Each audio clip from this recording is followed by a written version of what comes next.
Welcome to this week's episode of the Drivetime Podcast. I'm joined in the studio by Andy Barratt, formerly chair of Ford, now author of the Middle East Auto Insight, which you can get on LinkedIn. We're going to do a deep dive now into his story and journey into automotive, and also now his work in the Middle East. We've got a regional spotlight coming your way, so you'll enjoy this episode.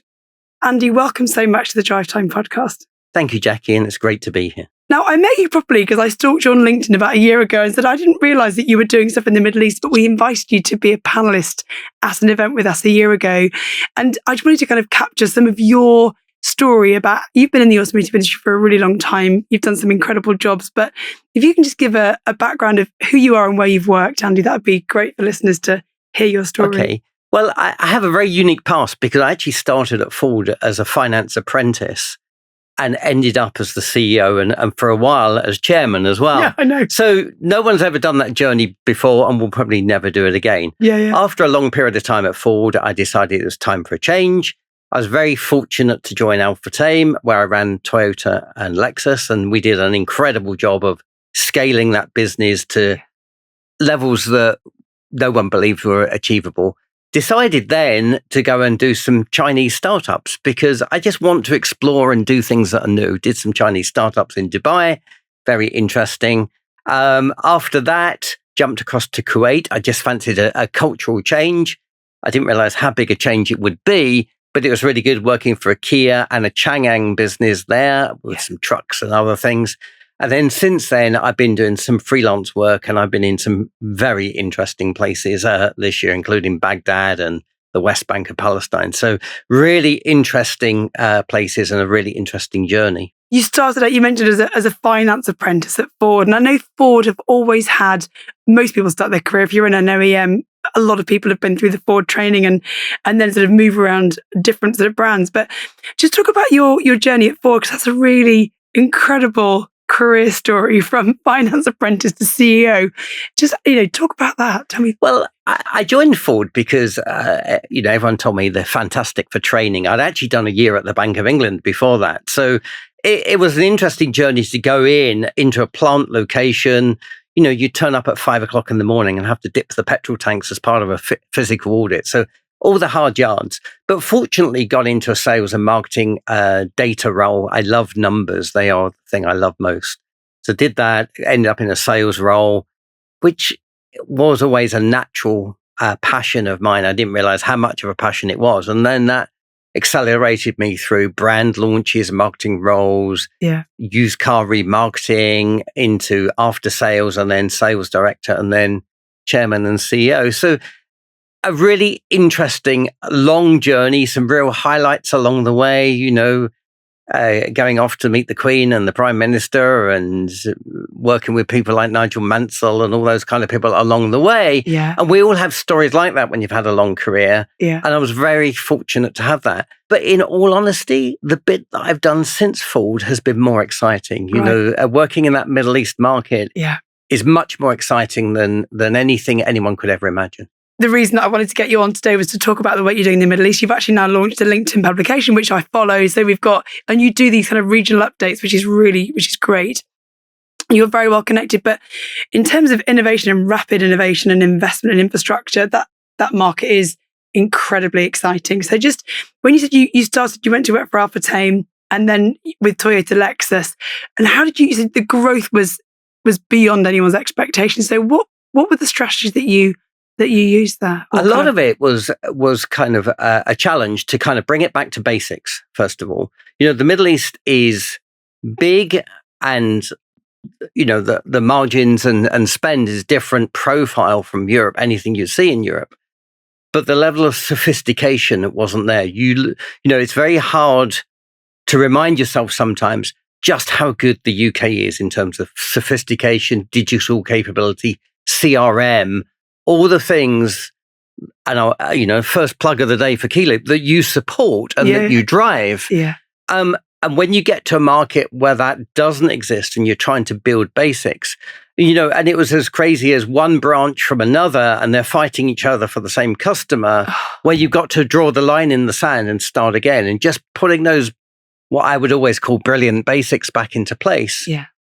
bringing in some sophistication in pricing. Okay, we were lucky. We were coming out of the back end of COVID, so the market was a little bit more orderly and the Chinese weren't there in the same volume. If we project today, we're talking about markets that have 50 Chinese brands. We look at the UK with just a few and it's a little bit heated. You go to these markets and there's a new brand opening every week. It's a snapshot of the future of what will happen in Europe. There's also, I think there's an expectation that there are so many startups that not all of them will be around in a few years' time. So from some of the experts that I spend time speaking to, almost retailers need to know which brand are going to be around because you're supporting an after-sales journey with those brands as well. It's really important that you don't just kind of, if there's new brands coming into market every week, how do you support the customer experience with those brands and with that experience? So what other sort of trends are you seeing, or how are those retailers managing these influx of brands? How do they manage all of that? I think some of the retailers all have different strategies. You've got some that are very large and they're very selective about the brands they've gone. So we'll pick on Alpha Tame. They went and got BYD. So they've also got GAC in Qatar and they've been very selective. You see others that go along and they will vacuum up every brand that's going. But I think the thing that is really interesting, and it's come out of the mouths of the Chinese themselves. So Stella Lee, the executive vice president of BYD, in Munich last week was suggesting that up to 100 brands will not survive. Yeah. And I think that Darwinian theory is very true and it's been talked about. And if you look at what's happening in China at the moment, the government are trying to intervene in the brutal price war with measures to stop the brands killing each other. We've seen BYD dealers go out of business in China. We've seen amazing brands. If you saw the Human Horizons brand, which was born out of the technology of Jaguar Land Rover and built in a Kia factory, really amazing, exciting car, just couldn't make it because it just didn't have the momentum to do it. So we're seeing some amazing products that should absolutely fly, just not make it. And each week we're seeing more and more fragile. And we're seeing really large brands now declaring some pretty weak financials. So if you are selecting a brand, what would I recommend? First of all is look who ultimately owns it. If it's government backed, it's pretty solid. It will never be 100% solid, but it's as solid as they come. And you can see those in the Chang'angs, and some of the other brands, the SAICs, the FAWs, people like that. They're all government backed or government owned by different regions. And that they come from a relatively solid base and they've got scale. I mean, it's interesting. Chang'an launching in the UK this week, they are a 3 million car production brand today and no one's even heard of them here. So, you look at them with scale, etc. And there's a lot of change going to come in the mature markets, and in the Middle East markets, there's going to be some shakeout. There are some clear winners today. There's a brand called Jacqui. If you're listing in the Middle East, everyone will know it. If you're listing in Europe, no one will know it. No, I've never heard of it. And yet it's delivering 800% year-over-year growth. It's probably top 10 brand in the UAE. It's, if not top 5. It's a brand no one's heard of. It's an offshoot of Chery, and it's immense. And there's one car that's doing it called T2, and you look at it and you say, ooh, that looks a bit like a Discovery to me. But the reality is they're the joint venture partner of Jaguar Land Rover in China. There's some technology that's been shared, but styling-wise, cost, etc. And the Chinese are brilliant at developing new vehicles. Their average cycle time from start to finish is about 18 months. So, they're faster to market, their technology is better, they just come and come and come. Yeah. And they're very good at fragmenting down a brand and reinventing it. So it's a lot of change. Some people will get caught with a cold. So there are some brands that just won't make it. They're just too small. Yeah. But others, like the Jetours, like the MGs, will continue to fly. Powertrain-wise, all EV? No, they're mixed. So if you look at some brands, there's a little brand called Jacqui, and it's just a 1.5 litre turbocharged engine. Right. But you'll find other cars with a derivative of the same engine. And the way the Chinese work is there'll be an engine manufacturer somewhere that supplies a number of OEMs. So they got costs down by sharing scale. So they do have petrol. They do have hybrid. A lot of the BYD sold in the Middle East at the moment are still hybrid. Yeah. And they do have EV. The Emirates is the big EV market because there's legislation that's driving it. Others are gearing up, but it's a very slow burn. It's interesting, when you look at the gasoline price in Kuwait, which was about 17p a litre when I was last there. What are your chances of getting even a super fast EV in when you can still buy gasoline at that price? So it's free, practically. Yeah, exactly. Drinking water genuinely is more expensive in that market than gasoline. So, what is the incentive to switch? Yeah. I mean, the big debate in Kuwait at the moment is, do they stop selling stage 4 powertrains? And you kind of think we're on kind of stage 7. So there's a lot of catching up to do in a lot of these markets. Yeah. And we know as well certain markets, you'll know this, Andy, as well. So different markets are different like family life, like life stage changes. So in terms of how we put tech into certain markets, some of them are cloud hosted, some of them are on-prem. It's the same with some will have access to electrification, some are behind the curve. So every market and manufacturers are manufacturing globally and they're not going to completely switch off ICE production because certain markets will not be ready for electrification. Other markets are, through legislation, pushing through electrification. As we are in this country, we've got the ZEV mandate. So we see a different drive in this market than we do in the Middle East. But thinking then about sort of so new entrants, obviously lots of brands that a lot of European, we wouldn't have heard of that, but lots of other brands coming into those regions. Who is doing it really well and how are they doing it? Because we've seen in the UK, I think with changes to agency model and different contractual shifts, it's meant retailers have been more open to badge switching and actually having stock coming through. That's been they've got a business to run, they've got shelf space, they need to fill up something. How are they kind of attacking the Middle East market, or how are they working with the retailers in those regions and importers? Because it's different again, isn't it? Yes, in the main, and this is the big difference in those markets, you're dealing with distributors rather than dealers. There's a couple of brands like Nissan that still have dealer model, but most of them are distributors. So effectively, that dealer group acts as the OEM in the market. So they set their own pricing, they set their own go-to-market strategy, and they decide what they want to do. Yeah. Now, the Chinese are starting to develop regional office structures, but very small. And often there'll be a country manager sitting alongside your business to push you along because they have very aggressive business plan targets. Yes. And they will tie you to a growth target and a ranking in the Chinese OEMs. So we want to be top 3. Well, everyone wants to be top 3. No one's going to catch MG in the near term. And frankly, no one's going to catch Jetta in the near term. So you're fighting over that third position.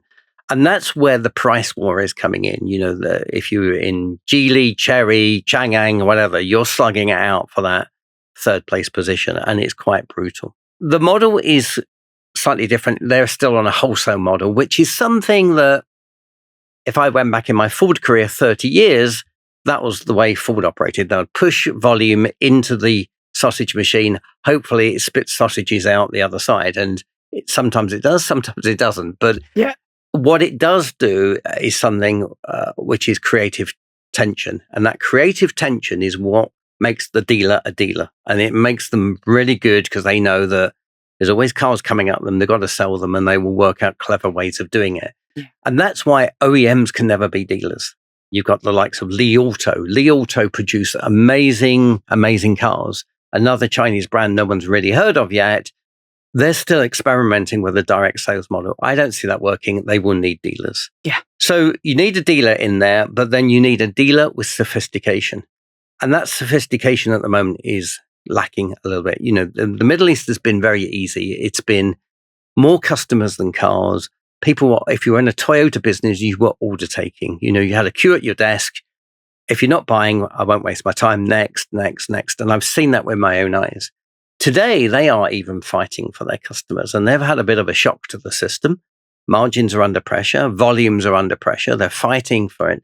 And this is where sophisticated CRM needs to come in. Yeah. And that's why they need really good data tools They need a total view of the customer, which today they, even if they've got it in the system, they don't really know how to do it. And if they do know how to do it, what is the actionable behavior that they're going to take to turn that customer from a loyalist into a new shopper or a long-term relationship? And for me, and we touched upon it when we were in Dubai last time, data is key now. Again, I was reading yesterday in preparing my weekly bulletin that online shopping is growing rapidly in Kuwait. Yeah. Where I was told when I was there only 18 months ago, it would never catch on. So, the speed of change is so great. And we're talking about markets that have the highest social media adoption in the world. Really, what, Kuwait? Or just Kuwait, the Middle East? UAE is about number 2. Kuwait's number 4, I think, is in the world as a percentage of the population that use social media. They live their lives on social media. WhatsApp is a really important part of the way, every business communication is on WhatsApp. There's never an email or anything else. So we're talking about markets that are very digitally savvy, but not adopted it into a commercial world in the automotive world. And that transition now needs to take place and needs that drive to say, okay, we can no longer just be transactional in the showroom. We need to have a digital journey for every single customer to make sure that we love them, they never leave us, and we have a relationship. Yeah. And they've not been very good at relationships until now. So I think that's really worth unpicking, actually. So we have always looked at no customer journey is the same. Everyone has a different way of kind of shopping online or in store, and we do things as we want to do them. But I didn't realize that social media was so kind of massive in that market. And we see like explosion of TikTok shopping. So actually there's somebody in, I think it was Gary Vaynerchuk, he's like one of the guys I follow on social. He's like, they're selling $15,000 items on TikTok shop. They're just going, sell, sell, sell. Who's buying it? I would love to know, like, who buys stuff on TikTok shop. But you have people in that region, particularly high net worth individuals who buy stuff, who are obviously, being targeted through the social channels. Influence channels are really kind of exploding. So you mentioned your bulletin, which I'd love to kind of get more into, because you've actually brought out a regular communication now, which I've subscribed to on LinkedIn. So thank you for setting it up, just to give those trends of what's going on. So what made you kind of do that? Tell me a little bit about the story behind that. It was really just a little bit of fun. There's it was to keep me relevant. And I just started, I've got a group of CEOs that I talk to on a regular basis. And I just started to put together a little weekly note to them. These are the things that are happening in the market, things that you should be aware of. Yeah. These are the watch outs. And after about 3 or 4 weeks, I decided to turn it into a LinkedIn newsletter. Yeah. Okay, by newsletter standards, it's not huge. It's got about 9,000 subscribers, including the CEO list. That's pretty good. Bear in mind, it's only, it's only about 10 or 11 weeks old. And it's great fun for me. And I just do it across the week. I collect stuff. I have put a little bit of opinion in there as well. Yeah. And just talk about those emerging trends or share. I get quite a lot of CEO feedback, or a lot of feedback saying, really interesting, I like this, or you mentioned this, what do you think? And it's something I will keep going, or I'll pass on to someone else at some point in time. But it's a really nice tool of updating everyone on industry trends. Yeah, of course. And because there's nothing, there are plenty of publications, and this is not a glossy publication. It's something I do in Word and then upload it. But, there's plenty of publications in Europe, in the US, in Europe that talk to the industry. There was nothing really meaningful that talked to what was an issue to the dealers. And then what we also do then is I have another little side project, which is I've developed some online training which supports the newsletter, and that just raises money to try and help educate some kids from Palestine. So I'm not doing it for me. None of it's for me. I'm kind of trying to just give something back, because the industry has been very, very kind to me along the way, and I've had great experiences. But what I'm trying to do through the newsletter is come up with the relevant things that keep a dealer awake today, and then try and give them some solutions, advice, best practice, or trends. It's not preaching, it's just opinion. A lot of it is about future product actions or legislation. A big piece this week is about what's happening in Qatar, has been for the last few weeks, where the ministry has been shutting down dealers, particularly Chinese OEMs, for that lack of after-sales support. I was going to ask you about that because I was reading on the train this morning and I was like, I had no idea that government was so involved, like at that level. I love the fact that what you're doing is to kind of share knowledge, because that was the reason that we did the podcast, was there's a real knowledge gap in tech. We're kind of by tradition like a global auto tech podcast, which is trying to shine a light on technology that's shaping your business, whether it's through the vehicle, through your retailer. And there's so much mess. You'll know this, like so many tech providers and we should all be talking to each other because we have a pretty broad ecosystem of partners that should connect into and out of our systems so that data flows and you can run your business in an ecosystem that's coordinated and does what it needs to do. But just coming back to the newsletter then, so you said you've got a group of CEOs that you talk to. Where else do you source your data? How do you, because you're obviously very well connected, Andy, in the region. A number of people feed stuff into me now. Since I've started it, they feed it back. A lot of it is research that I've done myself, and just either when I'm in market or I'm listening to the market, and I just, you kind of roll it up. So the really best example is what's been happening in Qatar. So the ministry did some audits on a number of dealers, and it looked at their after-sales performance and how long people were waiting for their car to be fixed. So it was really effectively looking at how a dealer managed their work in progress. Every single dealer I've spoken to in the Middle East doesn't look at work in progress. You know, they have a backlog. It's always someone else's fault. My view is you do everything you can to keep the customer moving. So the ministry fined a number of dealers, but the worst dealers, they closed down for a month. And you can imagine your business is closed down. So the dealers had to put remedial action, air freight parts in, etc., and pay a pretty hefty fine and get open within a week or so. So all I did was something very simple. I developed literally a 5-minute video. I used a little AI avatar, pulled it together about how to improve your process on work in progress, and tagged it to the newsletter, and they can find it on YouTube, etc. So sometimes there's just that free pop-up that says, look, you've had this problem. Don't anyone else get caught out. This is what you do. What other kind of big things have you uncovered since doing the newsletter? Well, that one's been very interesting. Obviously, the Chinese piece dominates all the time. And there's a real battle going on in the Chinese world around the high end. So the Chinese are trying to move into the supercar market. So Yangwang, I think it's U9. I'm not sure the brand, but they've got a hypercar that they're trying to set the Nürburgring lap record with. They had a go last year, didn't quite do it. They're doing it. But there is another brand, Xiaomi, that actually holds an EV lap record there. And Xiaomi really make iPhones, and they've moved into the car business. They are now the hottest car that is coming, and they're coming to Europe in 2027. And this car is so hot that there's been lots of photographs of it, circulating of it coming out of the Maranello factory where it's been benchmarked by Ferrari. So, the car is really hot. Great Wall Motors, the brand that everyone in the UK laughed at 10 years ago because of their pickups, and they were always in a town when you were lost, are really hot. They're coming out with a supercar. So you got a number of the Chinese moving into what is a really difficult sector. And it's interesting because you look at the challenges that Porsche have got. There's a little bit of nervousness in the market around Ferrari residuals. You look at the tale of woe of Lotus at the moment, although that has some Chinese involvement.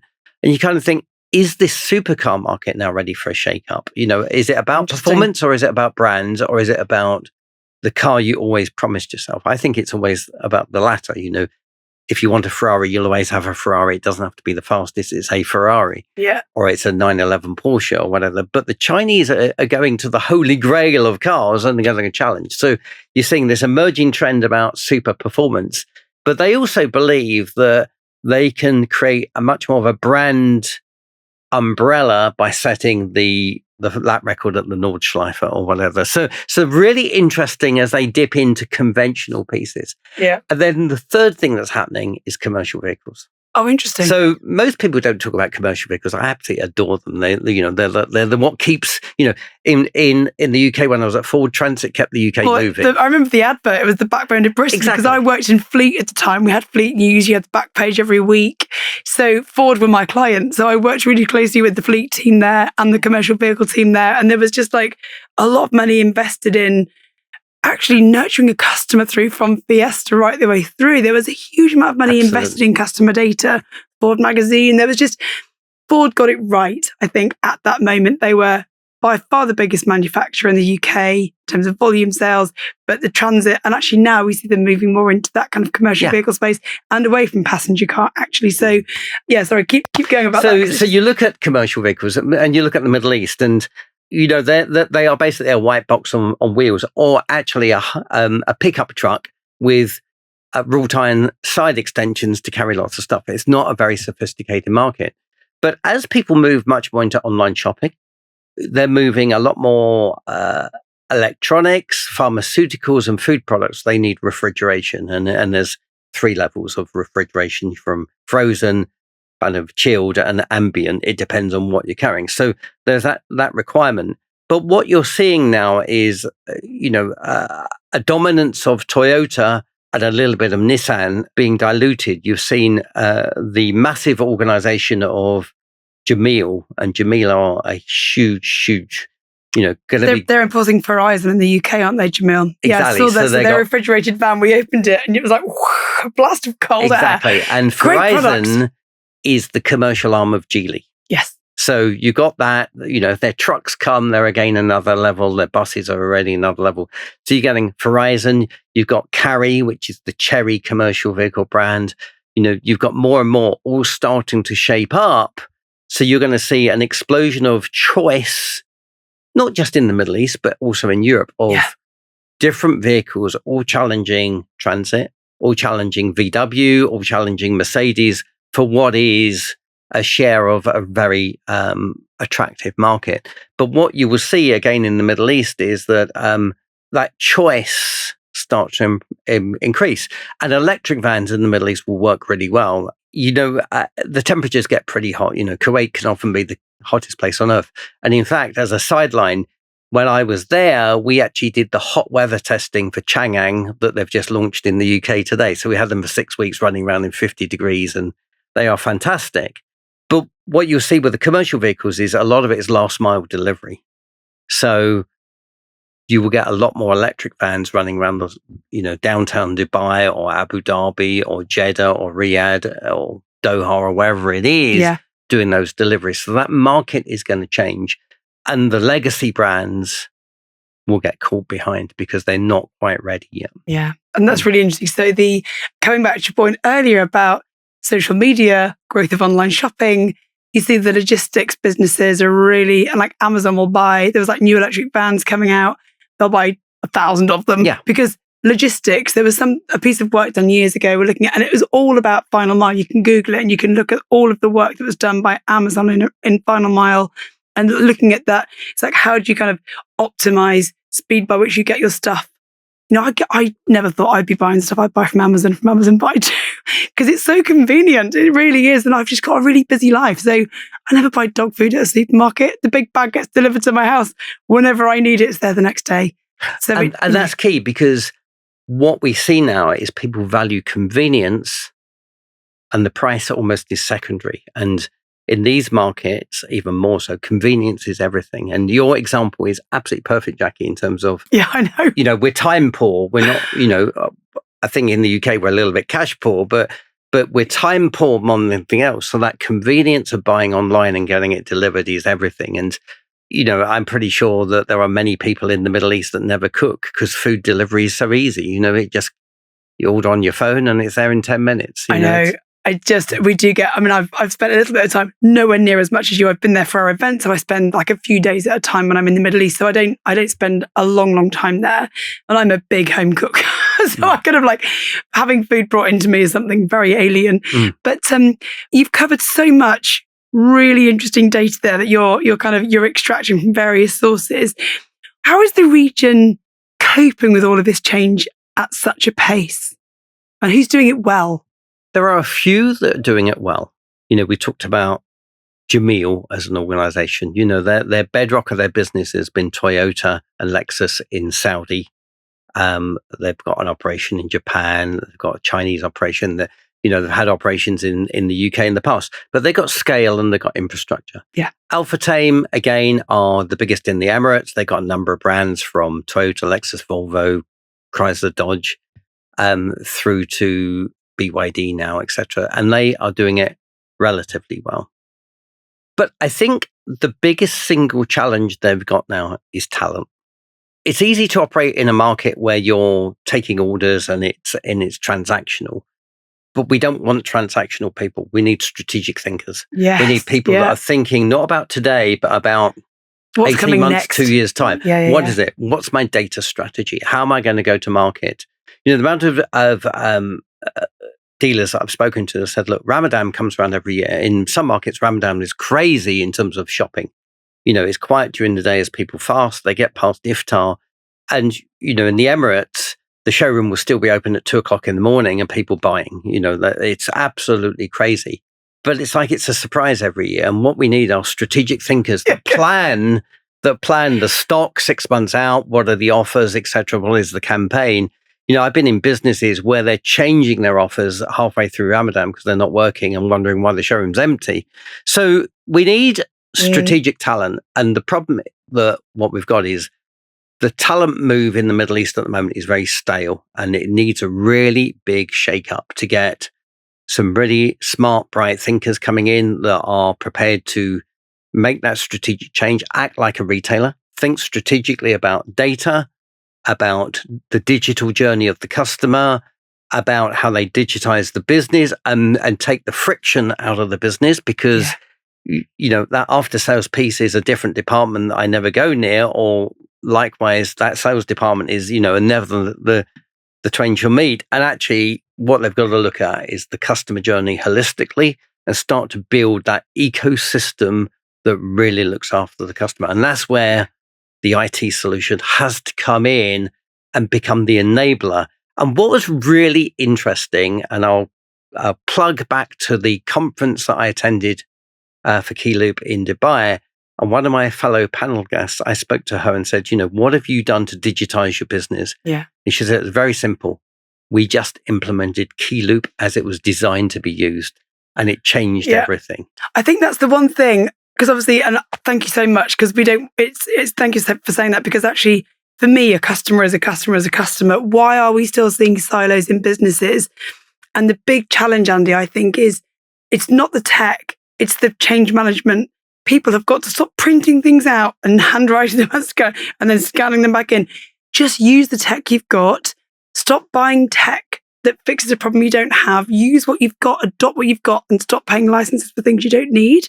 So I think that's a really big win for, like, OEMs don't need to build software. They just need to push their data into the systems that the retailers are already paying for. Yeah. You shouldn't have to build a standalone system to sell to a consumer directly when the retailer has already got all of that rich data. You just need to work your partnerships in a way that actually work with your partnerships. But that's really good. We should capture what she said on video. It's really, really good.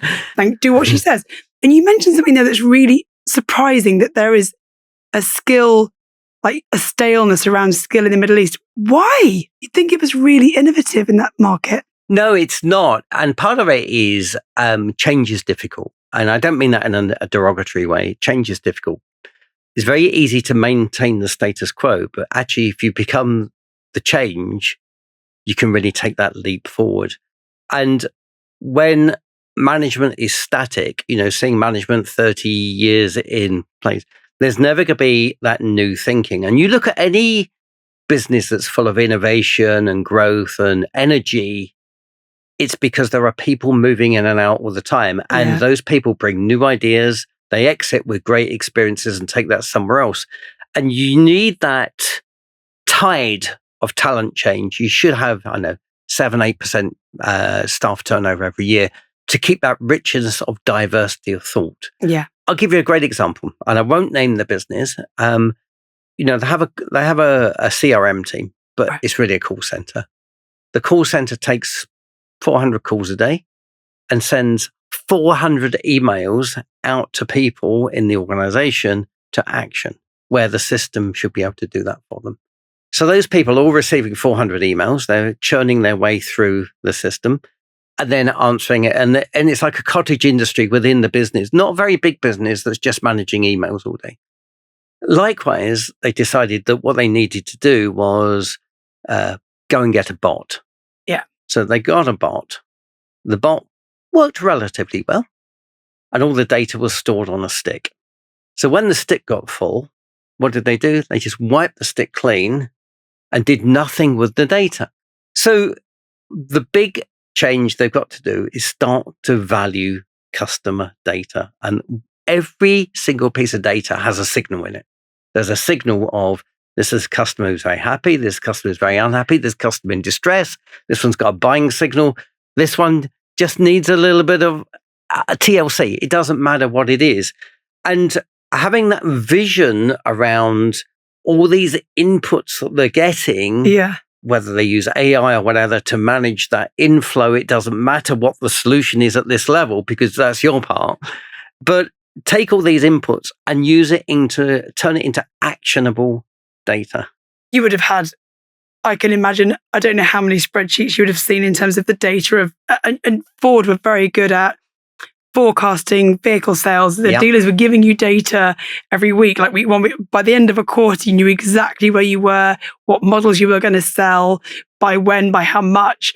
But then that data was coming at you in a very raw form. And you've then got to spend time with data analysts to understand what are the trends. Don't need those anymore. No. You can start to automate some of that. And that should then go back to the factory of, well, how do you weight which models you should be building? Which production line should be accelerated? How do you manage powertrains in which market based on analytic data that's coming into your sources from everywhere, Google searches or whatever? So I think there is so much richness of data, but you're right. You need to be able to have the brains to think about that's what's happening now. What do we do with it? And what should we be thinking about next to maximize and optimize every element? But my God, it is that, and I don't mean it in any rude way, in any derogatory way. It's that strategic thought. And there are some dealers that are really good strategic thinkers. Yes. But then taking it to the next level and actually doing something with it is another thing. But that dealer example, I'm pretty sure will not be an isolated case at all. Because they've never needed to value data because customers were always coming in. Now they're fighting because they got a marketplace that is more competitive. Yeah. And what's really interesting in the Middle East, and it'll be no surprise here, is that with the arrival of the Chinese, old brand loyalties have been dissolved. The Chinese are very good. They democratize products. So you buy one car, they don't have an LX, a GLX, or whatever else it is. There's one car, and it's got all the product on it.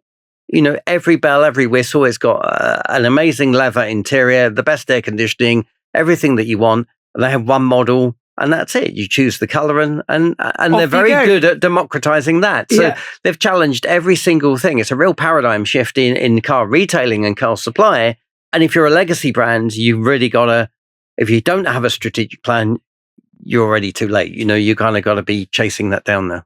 So years ago, about 20 odd years ago, I was freelancing and I was working with a group of people who were working with Chinese battery manufacturers. And actually what they saw then was what was coming. So their strategic thinking happened in terms of investment of battery manufacture, investing in factories. They're government-backed OEMs were investing in battery technology, EV technology, because they could see what was coming.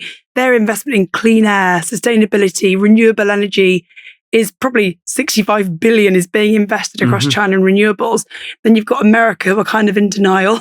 You go, no, we'll just keep using coal. Please don't. Yes. Please invest in renewable energy and actually think about even like high-speed rail link. You don't have to fly everywhere. You can invest in infrastructure, which means your country is fit for purpose for a future that's cleaner and more sustainable.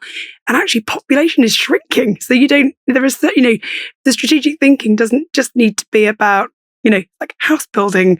How do you harness natural resources? There's so much that we should be thinking about, but that maybe some people are better at it than others. Some nations are better at it than others. I think the best example that I can think of globally is Dubai as a city. Yes. Oh my gosh. The and vision. You look at their transport infrastructure, everything works. Their road charging system, everything works. It's so slick. Okay, Sheikside Road is a little bit of a car park at times, but that's just the weight of... But you've got the monorail going across the side of the Sheikside Road. Exactly. So actually, if you're smart, you're on the monorail, not on the road.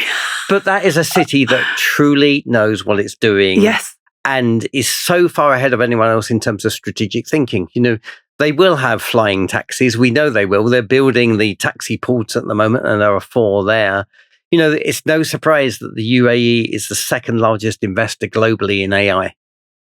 They know what they're doing, and they are a set of...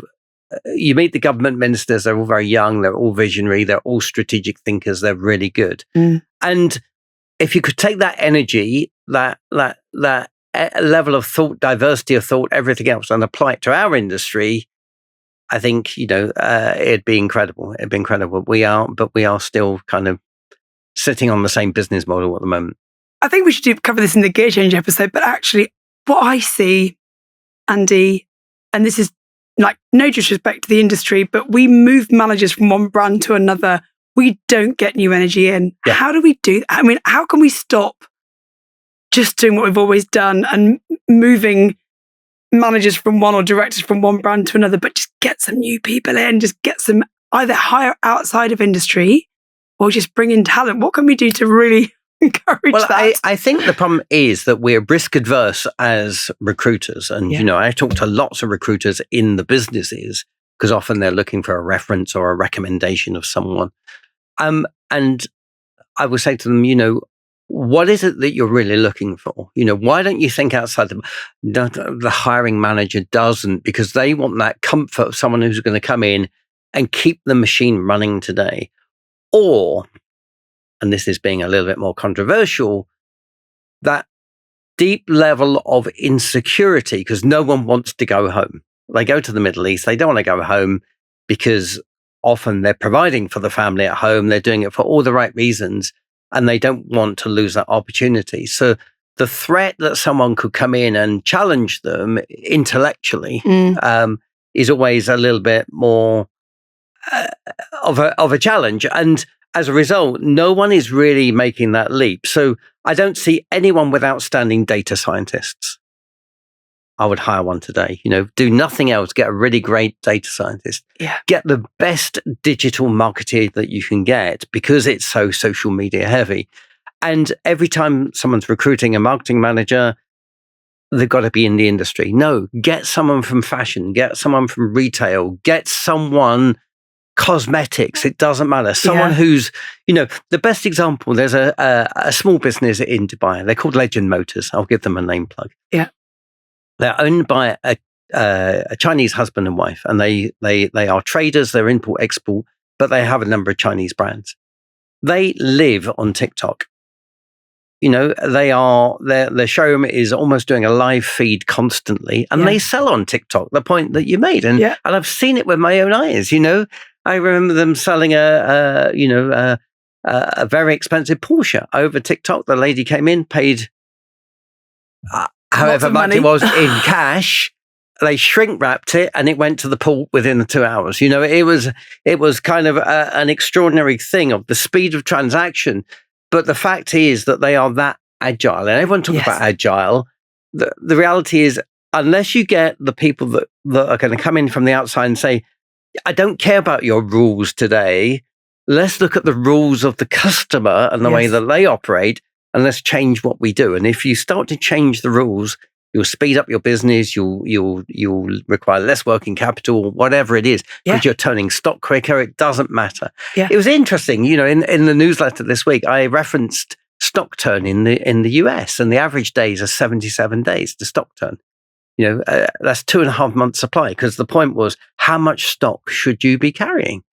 And and I've seen cars 18 months old in new stock, and that dealer is always in liquidation mode. So they're never going to move their business on because they're so busy firefighting. And read the market, read the signals, use the data, get talent from outside of the industry. Yeah. And you can have a really bright future. And get on TikTok. Yeah, exactly. We actually launched the podcast on TikTok this week. Perfect. Yay! So, and then this week we're at the EV Summit. We had some T-shirts printed. We gave them to guests. We ran out. We're gonna have to get some more. So we should get on TikTok Shop. We'll sell some swag. Exactly. It'll be really good fun. So, I mean, gosh, that's really interesting. So, for anyone that wants to follow your newsletter, Andy, I want to give it a plug because it's really good. And if you've got 9,000 followers already in 11 weeks, that's incredible. Well done. And hopefully by the end of his podcast, we'll have at least 9,000 more. So what's the name of the newsletter? How can they follow Middle it? East Auto Insight. Okay. And it sits out on LinkedIn. It's not anywhere else. I post it to a few of the other groups just to share it. But Middle East Auto Insight is the way to find it on LinkedIn. Just subscribe, and every Thursday or Friday morning, as it was this week, it'll pop up. Yeah. And it'll have everything that hopefully you need to know about what's happening in the industry in the Middle East. Amazing. Thank you, Andy Barratt, so much for joining me on this Drivetime Podcast episode, Middle East special. And we're going to come back in a minute for a gear change episode where we'll just do some more of your stories and talk about some other myth busting that we can maybe uncover for the region. But what a great episode. And thanks again for joining me today. Absolute pleasure. Really enjoyed it. Thank you. That was a great episode with Andy Barratt. So thanks again for joining us on the Drivetime Podcast. Don't forget, if you're watching us on YouTube, to like, follow and subscribe, and you'll never miss an episode of the Drivetime Podcast. Stay tuned for our gear change episode coming up shortly.